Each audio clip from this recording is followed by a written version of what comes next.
Hello friends, मेरी YouTube channel smart education पर आपका स्वागत है। और आज मैं आपके लिए पार्ट ऑफ स्पीच सीरीज का सेकंड टॉपिक प्रोनाउन लेकर आई हूँ। इससे पहले हम नाउन को क्लियर कर चुके हैं और आने वाली वीडियोज में सारे टॉपिक क्लियर कर लेंगे। Pronoun is very important topic of English grammar और अक्सर देखने को मिलता है, एरर में भी प्रोनाउन देखने को मिल ही जाते हैं।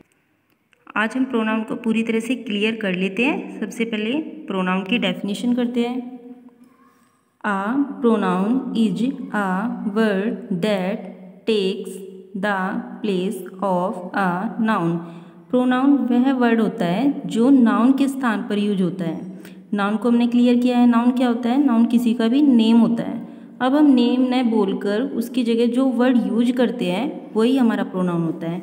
एग्जाम्पल में क्लियर करते हैं। Seema is absent, Seema became ill. Seema absent है, सीमा बीमार हो गई थी।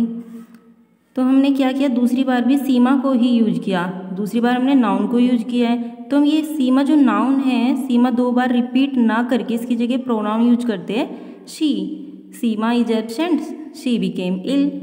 सेकेंड एग्जाम्पल है Hari is my friend, Hari's father is rich. Hari मेरा फ्रेंड है, हरी के पिता रिच है। तो हम यहाँ पर फिर से हरी नाउन को यूज कर रहे हैं। तो रिपीटेशन इज रॉन्ग। हरीज को हम हटा देंगे और इसके स्थान पर हम हिज फादर इज रिच कर देते हैं। इसलिए बार बार नाउन का रिपीट न करके हम उसकी जगह प्रोनाउन को यूज करते हैं। अब हम इसके काइंड्स देख लेते हैं। Kinds of pronoun. सबसे पहले आता है पर्सनल प्रोनाउन। हिंदी में इसको बोलते हैं पुरुषवाचक सर्वनाम। डेफिनेशन है, it is used in the place of a person और थिंग। इसका प्रयोग किसी भी व्यक्ति या वस्तु के स्थान पर हम करते हैं। इसमें क्या होता है? इसमें तीनों पर्सन इसके अंतर्गत आते हैं। First person, second person, third person. और ये जो तीनों पर्सन है ये हमें सही से याद भी होना चाहिए, क्योंकि ग्रामर में कई जगह इनका यूज होता है। डायरेक्ट इनडायरेक्ट में भी इनका हमें यूज करना पड़ता है, एक्टिव पैसिव में भी और एरर के अंदर भी। इसलिए सबसे पहले तीनों पर्सन को सही से याद करना चाहिए। देखते हैं फर्स्ट पर्सन। फर्स्ट में क्या है? आई और वी। और आई के सभी पार्ट्स, आई के पार्ट्स माई, मी, वी के पार्ट्स अवर, अस। इसको हम कनेक्ट कर लेते हैं आई वी। आई वी का मतलब हम और मैं और हम क्या चाहते हैं? फर्स्ट आना चाहते हैं, तो इसलिए हमने फर्स्ट पर्सन में ले लिया। सेकंड पर्सन में हम यू को चाहते हैं। यू क्या है? यू क्या करना चाहता है? यू चाहता है सेकंड पोजीशन। हम चाहते हैं ना कि यू की सेकंड पोजीशन आए और हमारी फर्स्ट आए, इसलिए इसको कनेक्ट कर लेते हैं सेकंड से। यू के पार्ट्स भी योर, यू। थर्ड पर्सन, हम किसे चाहेंगे थर्ड आना? फर्स्ट मेरी आ गई, हमारी आ गई, सेकंड तुम्हारी आ गई, और थर्ड वह उसकी, उनकी, किसी की भी थर्ड आ जाए। ही, शी, इट, दे और इनके सभी पार्ट्स। हिज, हिम, शी के her, it, its, it, they, their, them. ये तीनों ही पार्ट्स तीनों पर्सन के पर्सनल प्रोनाउन में आते हैं। एग्जाम्पल में क्लियर करते हैं। एग्जाम्पल है he goes to school with me. वह मेरे साथ स्कूल जाता है। ही हमने यहाँ किसी के नाम की जगह पर हमने ही किया है। अगर कोई किसी का नेम होता तो यहाँ पर वो नाउन हो जाता, इसलिए यहाँ पर ही है तो यह हमारा प्रोनाउन है। कौन सा प्रोनाउन है? पर्सनल, क्योंकि ही आया है, थर्ड पर्सन से लिया गया है। He goes to school with me, और मी फर्स्ट पर्सन से लिया गया है। सेकंड है mister Sharma is her father. Mister Sharma उसके पिता है। हर भी यहाँ पे थर्ड पर्सन से लिया गया है, तो ये भी पर्सनल प्रोनाउन में आता है। पर्सनल प्रोनाउन तो हम पढ़ चुके हैं, लेकिन कभी कभी क्वेश्चन इस तरह से भी आ जाता है कि पर्सनल प्रोनाउन में सब्जेक्टिव केस पूछ लेते हैं, ऑब्जेक्टिव, पॉजेसिव। तो जितने भी सब्जेक्ट के अंदर आते हैं, जो भी सब्जेक्ट होता है वो सब्जेक्टिव केस में होता है, और जितने भी लास्ट में ऑब्जेक्ट दिए वे ऑब्जेक्टिव केस होता है। और बीच में my, our, your, his, her, its, their ये अपने की फॉर्म है, अपने लिए है, तो ये पॉजेसिव में आता है। अभी अभी हमने एग्जांपल देखा था ही यहाँ पे क्या है? ही सब्जेक्ट है तो ये सब्जेक्टिव फॉर्म में अगर पूछा जाता है। मी ऑब्जेक्ट है तो ये ऑब्जेक्टिव फॉर्म है। हर क्या है? हर अपने की है, तो ये पॉजेसिव फॉर्म है। इस तरह से हमारा पर्सनल प्रोनाउन खत्म होता है। सेकंड है रिफ्लेक्सिव प्रोनाउन। हिंदी में इसको बोलते हैं निजवाचक सर्वनाम। डेफिनेशन देख लेते हैं। The action done by the subject turns back upon it. जब कार्य का प्रभाव वापस फिर से सब्जेक्ट के ऊपर पड़ जाता है तो वो हमारा रिफ्लेक्सिव प्रोनाउन होता है। ये बनते कैसे हैं? ये पर्सनल प्रोनाउन की फॉर्म में सेल्फ लगाने से बनते हैं। Him, her, my, it, you सभी में सेल्फ ऐड कर लेते हैं। Himself, her self, my self ऐसे बन जाएंगे। और अवर क्या है? हमारा प्लूरल फॉर्म है। देम भी, यूं भी, इसलिए इसमें हम क्या लगाते हैं? Self. Our self, them self, योवर self हो जाएगा। यहाँ पे यू के साथ में योवर सेल्फ भी लगाया, सेल्फ भी लगाते हैं और सेल्व्स भी लगाते हैं। ये हमें देखना होता है कि यूं एक के लिए आया है या फिर ज़्यादा के लिए है। यूं के साथ सेल्फ सेल्फ दोनों का यूज होता है। एग्जाम्पल देखते हैं रिफ्लेक्सिव प्रोनाउन का। आई कवर्ड माई सेल्फ, मैंने अपने आप को ढक लिया। तो कार्य का जो प्रभाव है किस पर पड़ा? सब्जेक्ट जो हमारा नाउन है, नाउन पर। द बॉयज हिड देमसेल्फ, लड़कों ने अपने आप को छिपा लिया। तो क्या कार्य है? छिपाना किसके द्वारा हुआ? सब्जेक्ट के द्वारा होता है। तो जब कार्य का प्रभाव सब्जेक्ट पर पड़ता है वो हमारा रिफ्लेक्सिव प्रोनाउन होता है। थर्ड है एम्फेटिक प्रोनाउन, दृढ़ता सूचक सर्वनाम। डेफिनेशन है इट एम्फेसाइज द सब्जेक्ट। इसमें क्या है? ये प्रोनाउन सब्जेक्ट पर जोर देता है, सब्जेक्ट के द्वारा ही कुछ किया जाता है।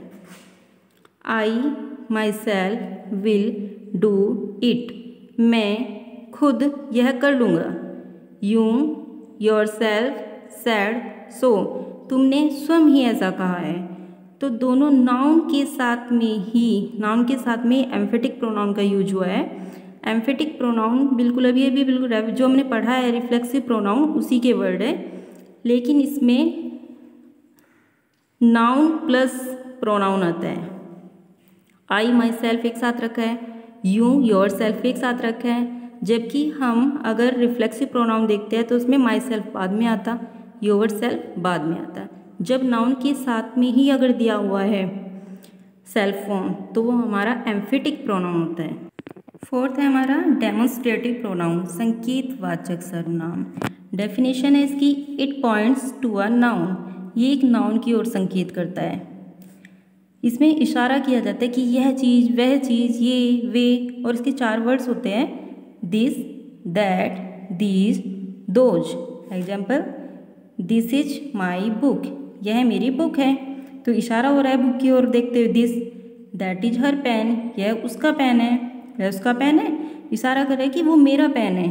तो दिस और दैट 4 वर्ड बताया, दिस, दैट, दीज, दोज।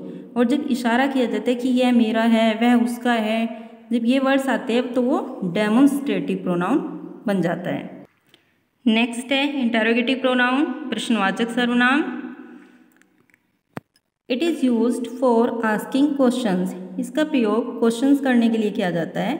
इसमें इंटरोगेटिव वर्ड्स होते हैं what, when, who, when, whose, which, और इसके बाद में क्वेश्चन मार्क भी दिया होता है।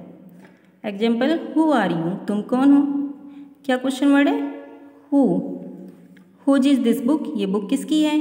तो क्वेश्चन किया जा रहा है दोनों ही सेंटेंस में, और क्वेश्चन मार्क भी लगाया पहचान के लिए।